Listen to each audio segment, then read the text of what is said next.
Hello guys, welcome back to my channel. তো আজকে আমি বানাবো পনিরের সন্দেশ। তো পনিরের সন্দেশ বানাবোর জন্য প্রথমে আমি নিয়ে নেব পনির।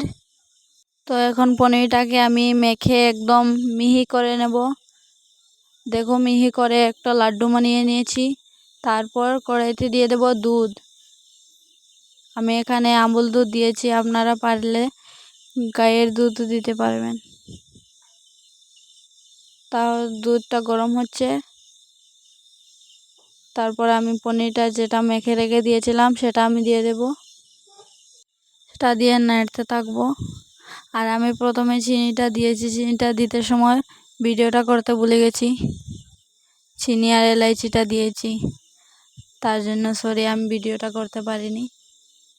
দেখুন এখন একটু ঘন হয়ে যাচ্ছে, অনবরত লাড়তে হবে এটাকে। কড়াইতে কিন্তু লেগে যেতে পারে, তার জন্য। তো এখন আমি একটা থালার উপর কাগজটা দিয়ে দেব। কাগজটা দিয়ে তার উপরে একটু ঘি লাগিয়ে নিব।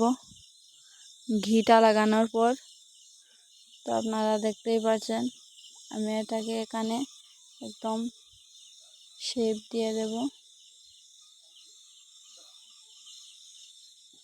তো ভিডিওটা কেমন লাগলো কমেন্টে জানাবে প্লিজ। তো দেখুন কি সুন্দর কালারটা হয়েছে, আমার ফেভারিট কালার, চকলেটি কালার।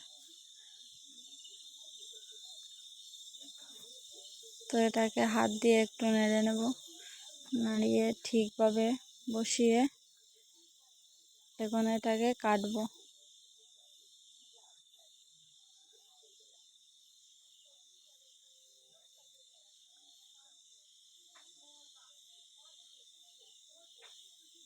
দেখুন তো কি সুন্দর কাটছে।